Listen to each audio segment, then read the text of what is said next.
Vou contar esse testemunho aqui. Pode contar. Tive um sonho certa madrugada e sonhei que eu estava fazendo uma rua de ouro. Eu fazia uma rua de ouro. Olha que sonho. Sonhei que eu estava fazendo uma rua de ouro. Eu tinha nas minhas mãos, né, uma marreta de ouro. Com certeza você conhece o pastor Juarez Tavares. Se você é das antigas aqui nesse canal, teve um tempo que eu postava quase todos os dias um vídeo do pastor Juarez Tavares. Mas para quem não sabe quem é, o pastor Juarez Tavares é um dos poucos pregadores ainda nesta nação que é um pregador de verdade. O estilo de pregação dele parece muito com o estilo de pregação do profeta João Batista. Um homem que prega a palavra de Deus, que fala a verdade, que ainda prega contra o pecado, que ainda prega contra o adultério, a fornicação, a sensualidade, o verdadeiro pregador do evangelho. E hoje eu trago a vocês um vídeo muito forte. Ele conta sobre o dia que o diabo entrou dentro do quarto dele e a proposta que o diabo fez para ele. Gente, isso aqui é de arrepiar. E pelo que eu conheço do pastor Juarez Tavares, tudo que ele vai falar aqui é sério, é verdadeiro. Isso aqui não é conto de carochinha, porque eu sei quem é o pastor Juarez Tavares. Eu quero que você preste muita atenção no que eu vou te mostrar aqui. É muito sério, gente. O mundo espiritual, ele existe. Deixa eu te dar uma notícia. Além do mundo espiritual existir, ele tem raiva de você. O diabo tem raiva de você. Ele faz tudo para tirar você do caminho certo, para desviar a sua atenção e acabar com a sua vida. Depois que você ver esse vídeo aqui, você que está desviado, você vai voltar para a presença de Deus. Você que não é crente vai aceitar Jesus, porque Jesus te ama e Ele tem um projeto na sua vida.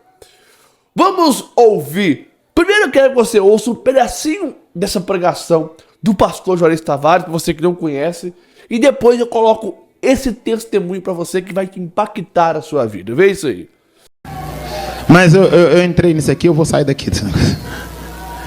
O último servo, que tinha um talento só, ele chegou: Senhor, eu sei que o Senhor é severo.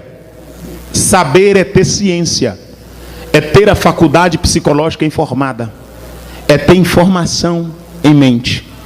Então ele sabia quem ele era. Eu sei que o Senhor é severo. Eu sei que o Senhor é justo. Lá baixando. E o Senhor está olhando. Sou mesmo e não mudo. Sou severo. Eu sou olhando dizendo, sou severo sim. E ainda bem que você sabe que eu sou severo, porque eu sou severo. Eu sei que o Senhor é justo. Eu imagino o Senhor dizendo, ainda bem que você sabe, porque eu sou justo. E eu sei que o Senhor ajunta onde o Senhor não espalhou. Levante a tua mão. Eu profetizo que do meio do carnaval Deus vai levantar profetas. Eu profetizo que alguém foi para o último carnaval.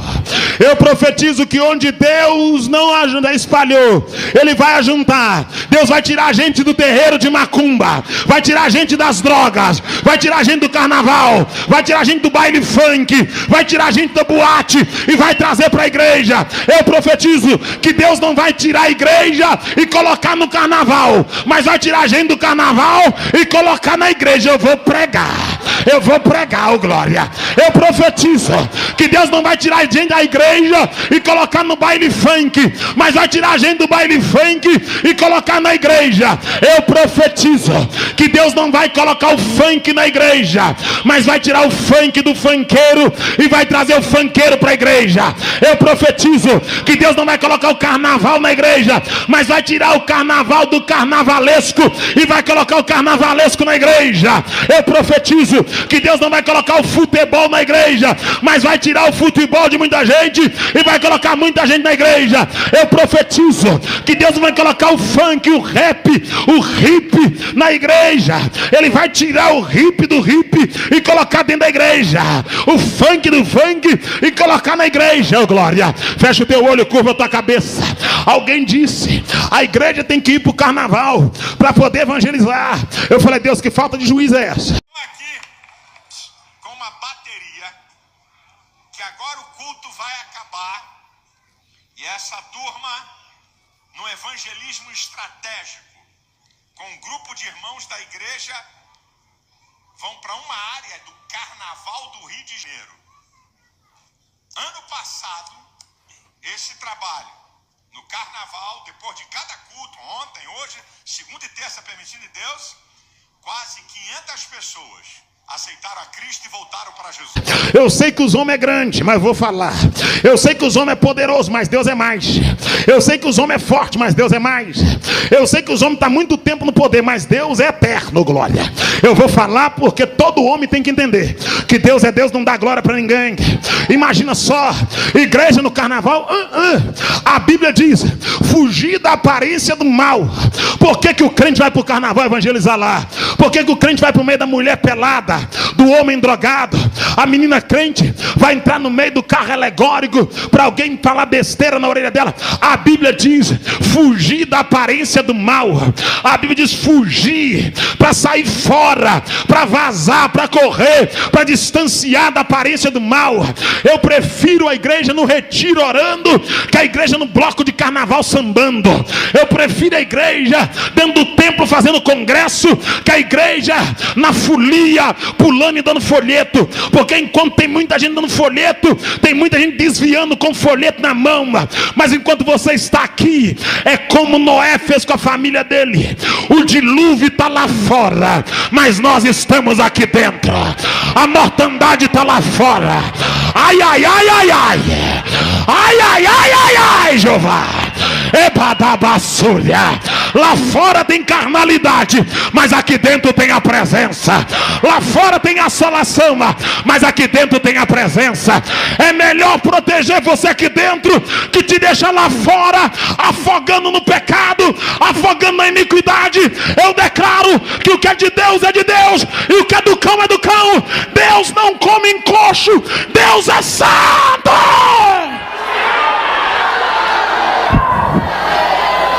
Presta atenção nisso aqui. Você está vendo essa chave aqui? Pois é, essa chave aqui é do meu novo carro que eu adquiri, um Corolla 2019.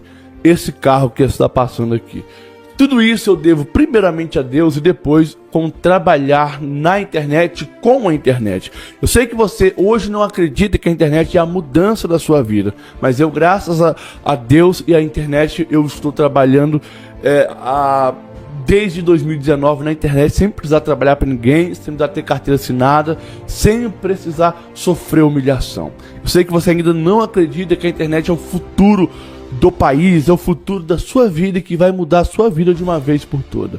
Eu quero trazer aqui uma nova oportunidade para você, que vai fazer você começar a ganhar de 5 a 10 mil reais todos os meses, dependendo do seu empenho, trabalhando com a internet, um celular, com acesso à internet, sem precisar aparecer, sem precisar gravar vídeo, e você vai mudar a sua vida. Eu quero apresentar você hoje, agora, oportunidade única. Você vai clicar aqui no primeiro comentário fixado e os primeiros que chegar lá vai ter a mudança da sua vida decretada, porque assim como eu estou conseguindo os meus objetivos, você também vai conseguir os seus.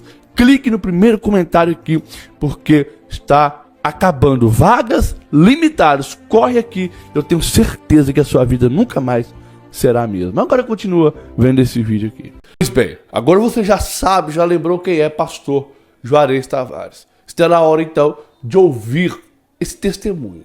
Eu te peço a você que deixe seu like, curta, comenta esse vídeo aqui. Depois você vai compartilhar também esse vídeo. Mas presta muita atenção agora nisso que você irá ouvir.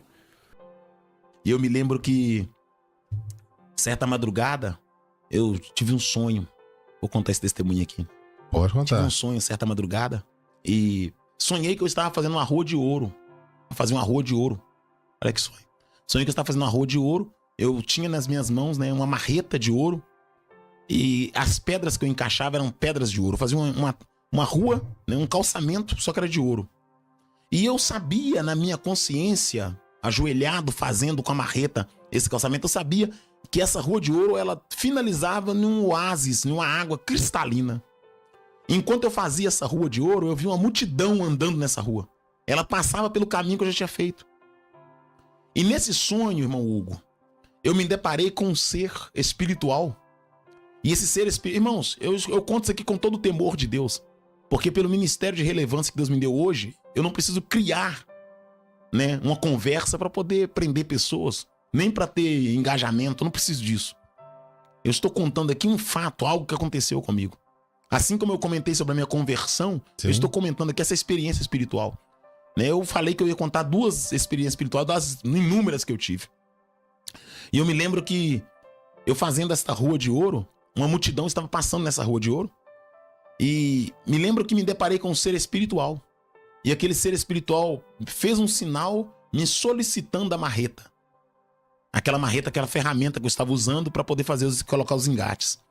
E quando eu vi aquele ser muito bonito, eu levei a mão para entregar para ele a marreta, irmão Hugo. Eu senti dentro de mim e disse comigo mesmo: se eu lhe der a marreta, como é que eu vou continuar a fazer a rua?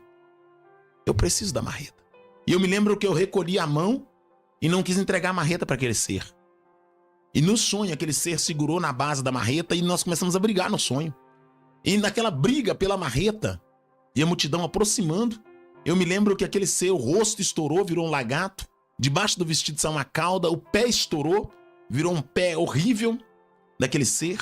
Isso no sonho. Sim. E aquele ser pulou sobre mim. Quando ele pulou sobre mim, eu rodei na cama. E o quarto que eu dormia, ele era de pedra ardosa. Lá em Minas Gerais é muito usada a pedra ardosa, né? O estado do minério, meu estado.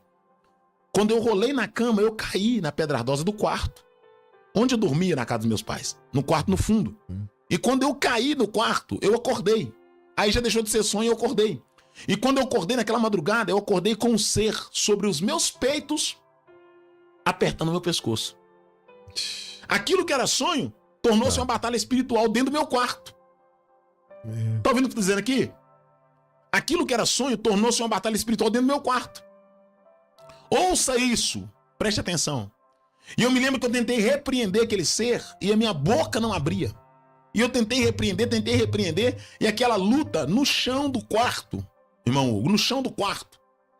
Como eu estou te vendo aqui, literalmente, deixou de ser sonho, né? Quando nós giramos na cama no sonho, quando eu girei na cama brigando com aquele ser, eu caí no quarto e acordei. Quando eu acordei no chão, eu acordei com aquele ser em cima de mim, algo pressionando meu pescoço, tentando me matar. E eu tentando gritar, eu não conseguia gritar. E naquela madrugada, quando a minha boca abriu, eu repreendi aquilo. E aquilo estourou dentro do quarto. Aquele demônio estourou. E ficou um mau cheiro no quarto, um fedor de enxofre, um mau cheiro muito grande no quarto. Eu me levantei aquela madrugada, escuta isso. Eu me levantei aquela madrugada e fui até a cozinha. Lavei o meu rosto no banheiro, que era do lado de fora. Fui até a cozinha, abri a geladeira, peguei uma maçã, comi uma maçã, não esqueço disso, comi uma maçã. Voltei até a grade da casa dos meus pais, porque eu sempre orei pelos meus vizinhos. Onde eu moro hoje, eu oro pelos meus vizinhos de baixo, do lado, do outro lado. Eu sempre orei pelos meus vizinhos. Sim. E eu me lembro que levantei as mãos ali, na varanda da casa, na grade da casa dos meus pais, e orei pelo bairro, orei pelas pessoas, orei a Deus ali um tempo e voltei pro quarto. E quando eu voltei pro quarto, irmão Hugo, escute isso. Quando eu cheguei debaixo do marco da porta do quarto que eu dormia no fundo da casa dos meus pais, eu me deparei com um homem assentado na minha cama. Tinha um homem assentado na minha cama. Assim como eu estou te vendo aqui, eu vi aquilo. Tá entendendo? Tinha um homem sentado na minha cama, com as pernas cruzadas, um anel no dedo, um relógio lindo, uma gravata linda, o cabelo bem penteado. Alguém já ouviu esse testemunho meu? E eu tentei entrar, eu não conseguia entrar. Eu tentei sair, eu não consegui sair. O meu corpo perdeu a força. Força para ir e vir. Eu fiquei debaixo do marco da porta do meu quarto. E aquele homem sentado na minha cama com as pernas cruzadas. E quando ele levantou a cabeça e olhou na minha direção, Ele tinha os olhos, mas não tinha a menina dos olhos. Os olhos eram como se fosse de areia. Ele não tinha menina. Os dentes muito brancos, um sorriso muito branquinho. E ele estava com a Bíblia aberta na mão. Uma Bíblia aberta. E ele olhou para mim, levantou, colocou-se em pé dentro do quarto. E ele não andou, irmão Hugo, ele deslizou. Os pés dele não faziam movimento, esse movimento. Os pés dele deslizavam, ele deslizou até a minha pessoa. E quando ele chegou perto de mim com a Bíblia aberta, ele deu um sorriso e disse: Juarez, Juarez. Ele disse 2 vezes: Juarez, Juarez. Até quando você vai ser teimoso? Até quando você vai ser teimoso? E ele abriu aquele livro, aquela Bíblia, e me disse: use essa Bíblia e eu lhe darei o que você quiser. Olha aqui, Brasil. E quando eu olhei para dentro daquele exemplar, tinha escrito lá, vamos supor, capítulo 1, versículo 1, 2 e 3. Aí não tinha o 4 nem o 5. Aí tinha 6 e o 7, não tinha o 8 nem o 9. Tinha o 10 e o 11, não tinha o 12 nem o 13. Aquele livro, aquela Bíblia, ela tinha algumas coisas retiradas, uns textos retirados. E ele disse: use essa Bíblia, eu te dou o que você quiser. E eu estava em pé, debaixo do marco da porta do meu quarto. Eu não conseguia entrar e nem sair. E eu me lembro que eu tentei repreender, e ele riu e disse: eu não sou, olha o que ele disse: Juarez, eu não sou aquele que você mandou embora na faculdade. Eu não sou aquele que você expulsou lá no seu trabalho. Eu não sou como aquele que você humilhou dentro do ônibus. Eu não sou aquele que você expulsou lá na Bahia, na praça. Ele lembrou daqueles que eu tinha mandado embora em nome de Jesus. E ele me disse dentro do meu quarto: eu sou um pouco maior do que eles. Manacaiaxúria, Uramakanda, Daramassuri Mikanda, Nemaço da Baracalavassúria. Você não entendeu, tem gente que não entendeu. A nossa guerra não é contra a carne nem contra o sangue. São contra os principados e contra as potestades. Emanabacalabaxúria. Duramanda, manacalabaxuribicanda. Aleluia, aleluia, aleluia. Ele sorriu e disse: Juarez, eu sou um pouco maior. Eu não sou igual àqueles que você expulsou. E eu insistindo em tentar mandar embora. E ele disse: você é teimoso. E os finais das palavras dele foram essas, naquela madrugada: eu lhe dou o que você quiser. Eu lhe dou fama. Eu lhe dou dinheiro. Eu lhe faço conhecido. Se você quiser, eu lhe faço rico. E quanto ao meu silêncio e a minha forma de repreender, ele passou por mim, deu um tronco no meu ombro e saiu flutuando do meu quarto. Eu sei que muita gente vai ficar. Eu sei que tem pessoas. Mas vamos andar. Passou, saiu flutuando do meu quarto. E quando passou, eu entrei no quarto, caí de joelhos e passei a noite, a madrugada em oração. Amanheci ajoelhado. Eu recebi essa visita na madrugada para tentar me persuadir. Olha, o meu ministério estava em ovação. A minha voz não era conhecida como é conhecida hoje. Agora, sabe por que o diabo lá atrás tentou me impedir? Porque ele sabia do estrago que a minha voz faria hoje. O diabo não tenta impedir quem não vai colocar em perigo os seus ardis. É verdade. Sabe por que o diabo está lutando para que eu não chegue na cadeira? Porque ele sabe que a cadeira que ocuparei será uma cadeira de justiça. Enquanto eu falo com o senhor aqui, eu vejo crianças sendo abortadas. Enquanto eu falo com o senhor aqui, eu vejo crianças sendo abortadas. Enecalavácia, Ramando Nabacalabaraçai, Duráfia, Sebiantohamacalassúria. Que o Espírito de Deus paralise o culto a Moloque. Ele plantomada bravassúdria. Torrépia. Lebrantomada bravassai. Que Deus tenha de misericórdia. Nebranto fato prefetácia. Sabe, querido, o diabo, ele sabe, ele é astuto, ele tem uma percepção. Ele não tem a onisciência, ele não tem a onipotência, a onipresença, mas ele tem uma percepção. Tem uma mensagem que eu preguei há muitos anos no Parque dos Lagos, lembrei agora, quem me levou foi o Fábio, para pregar no Parque dos Lagos. Na época lá o pastor era pastor Geraldo, ô glória, que minha mente recordou. E eu preguei uma mensagem alguns anos atrás, falando da seguinte maneira: o diabo não pode ler o seu pensamento, mas ele lê o seu comportamento. É verdade. O diabo não pode acessar sua mente, mas ele conhece suas redes sociais. Eu me lembro que eu preguei essa mensagem. O diabo não pode conhecer o seu interior, mas ele sabe o que você quer pelos sinais que você deixa. E ele começa a usar aquilo que você deseja para tentar tirar você do foco. O diabo, ele é astuto. E o diabo também, ele consegue perceber quando Deus está levantando alguém para poder fazer a diferença. É verdade. Então, queridos, queridas, vocês que estão afoitos, de 2 em 2 anos, de 4 em 4 anos, vocês se armam para poder atacar o irmão Juarez. Durante 2 anos, vocês se alimentam da mensagem que o irmão Juarez prega. E depois vocês se armam para atacar o irmão Juarez. Porque o irmão Juarez tem um propósito.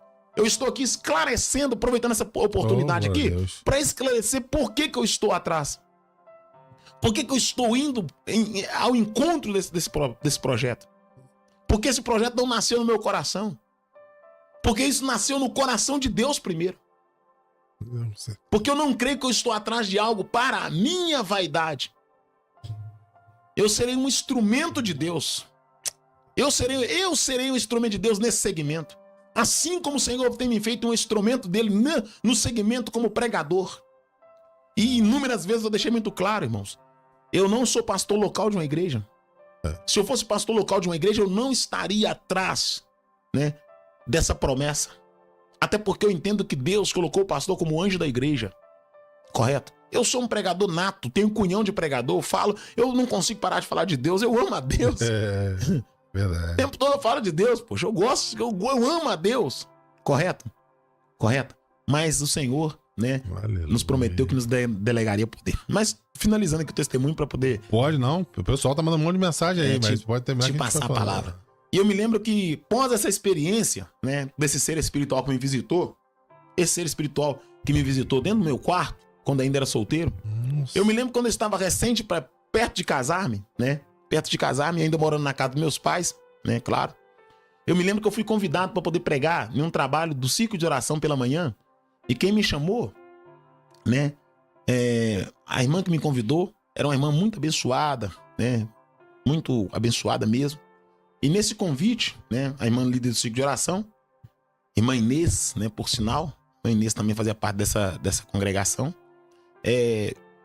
O trabalho era pela manhã, uma consagração pela manhã.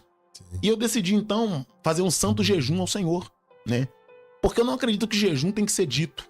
O jejum que é dito não é jejum, pô. Jesus não mandou falar, eu tô jejuando, não. Jesus nunca, pelo contrário, mandou lavar o rosto. Pra que ninguém saiba. Então, tá vendo como nós somos equivocados? Quanto, né, as nossas práticas para poder ter crescimento espiritual diante de Deus? A gente não tem que fazer para que os homens vejam, não. A gente tem que fazer porque o Senhor Deus nos orientou que esse caminho, né, é um caminho que vai nos dar mais intimidade no mundo espiritual. Sim. O jejum é uma forma de quebrar a minha carne para que o Espírito tenha mais liberdade através da minha vida. Sim. Eu não vou jejuar para ter um carro, vou jejuar para ser cheio do Espírito Santo. É verdade. Para ter mais sensibilidade. É verdade. O quebrar da minha carne aumenta a minha sensibilidade. É verdade. Quando eu me privo do pão, né, eu estou mais sensível ao Espírito de Deus. É verdade. Correto? Estou mais sensível. E eu me lembro que eu declarei um santo jejum, né, e levantei pela manhã bem cedo para poder ir pro trabalho do ciclo de oração, né, pela misericórdia de Deus. A irmã Alessandra que me convidou, né, e uma das presidentes do ciclo de oração, a irmã Inês, bairro Nazaré. E eu ia pregar no bairro Belmonte. Nazaré e Belmonte são bairros próximos ali também do bairro Goiânia, bairro Alvorada, naquela região ali onde eu fui criado. E eu me lembro muito bem que quando levantei pela manhã, fui até o banheiro, tomei o meu banho, peguei minha mala, que eu não tinha carro, pegava o carro da minha mãe emprestado. Não tinha carro próprio ainda, tinha o carrinho da minha mãe. Peguei minha mala e fui até a copa. Minha mãe e meu pai estavam tomando café. Os dois estavam tomando café naquela manhã. E eu estava no santo jejum. Sim. Aí quando eu passei pelo meu pai, havia 15 dias, né, que eu tinha tido aquela experiência espiritual no meu quarto. uns 15 dias, mais ou menos, 15, 20 dias. Não lembro de certos dias. Mas era recente aquela experiência que eu tive com um ser espiritual que apareceu dentro do meu quarto. Depois do sonho da rua que eu estava fazendo. Correto? E eu me lembro que passei por meu pai e minha mãe que estavam na copa tomando café pela manhã. Minha mãe disse, Juarez, toma café. Eu falei, não, muito obrigado, Deus abençoe. Aí meu pai disse, tome café. Eu falei, não, pai, Deus abençoe, satisfeito. E eu continuei passando, e quando eu estava passando, a minha mãe mais uma vez disse, tome café. E quando ela disse, tome café, o cabelo da minha mãe arrepiou na hora. Minha mãe pegou a faca e cortou o queijo com a brutalidade. Fincou, e a voz dela mudou. E a voz dela disse, eu odeio o seu jejum. Eu não suporto a sua consagração. Quebra esse jejum agora. O inimigo falou na boca dela. Jesus. O rosto dela mudou. O cabelo esgandanhou. E a voz dela alterou. E eu percebi a fúria do inimigo por causa daquele santo jejum. E prontamente eu disse, o Senhor lhe repreenda. E o cabelo dela voltou ao normal. Ela baixou a faca e deu um sorriso e disse, fica tranquilo, meu filho. E eu prossegui com a minha maleta, fui até o carro. E quando eu cheguei no carro, entrei no carro, eu me lembro que eu liguei o carro era álcool, liguei o carro e saí da garagem. E quando eu saí da garagem, o carro desceu lentamente, batendo minhas pernas. Eu não esqueço, batendo minhas pernas. Olha que coisa tremenda. E eu consegui enfiar a mão e puxar o freio de mão do carro correndo, né? Entrei no carro, depois de passar por aquela tribulação dentro de casa, o carro quase mesmo, meu próprio carro da minha mãe, ia me atropelando na garagem, na porta da garagem da minha mãe. E eu falei, que é isso, gente? Pelo amor de Deus. E eu me lembro muito bem que entrei no carro, fui pra congregação do Bairro Belmonte, irmã Alessandra me recebeu, irmã Inês. E quando eu entrei, subi pro altar, Deus levantou uma irmã no ciclo de oração e disse, o meu adversário, hoje, levantou com fúria contra a tua vida, ô glória, porque decidiste consagrar a mim, ô glória, mas eu sou teu Deus e tenho te dado livramento para que cumpra com o chamado que eu tenho sobre ti. O mundo espiritual, ele rege o mundo físico. As coisas acontecem primeiro no mundo espiritual, depois no mundo físico. Pois bem, meus amigos, o que vocês acharam aí? Eu assisti isso aqui, eu fiquei impactado com o que eu ouvi da boca do pastor Juarez Tavares e a proposta que o inimigo tem feito a muitos pregadores nesse mundo de hoje. Nós presenciamos pregadores que pregam a Bíblia parcial, que traz uma mensagem parcial sobre a Bíblia. Eles excluem o capítulo que prega contra o pecado, o capítulo que fala da renúncia. Eles só sabem pregar capítulo de bênção, de prosperidade, que Deus vai fazer isso, que Deus vai te dar aquilo, mas estão excluindo da Bíblia a mensagem central, a mensagem de Cristo, a mensagem de arrependimento, a mensagem de renúncia. O que Jesus nos chamou para anunciar e pregar foi essa mensagem. Jesus não está interessado em falar para você que ele vai te dar um carro novo, uma casa nova. Tudo isso é consequência das bênçãos de Deus. Só que para você ser abençoado por Deus, você tem que ser santificado, transformado. Não adianta você ser rico, não adianta você ser milionário, ter tudo que você quiser, e se não tiver a salvação. Isso é irrelevante, isso é passageiro. Jesus quer primeiro que você tenha salvação, tenha vida. E tem muitos pregadores que só pregam coisas boas, mas porém passageiras. Tem muitos pregadores aí, David Leonardo é um, por exemplo, Bispo Bruno Leonardo. Então prega coisas que você quer ouvir. Só fala do capítulo da Bíblia que você quer ouvir e excluir o resto da palavra de Deus. E não é assim que Deus quer que nós, pregadores do Evangelho, façamos. Então, voltemos à raiz da palavra. Deus abençoe vocês e até uma próxima.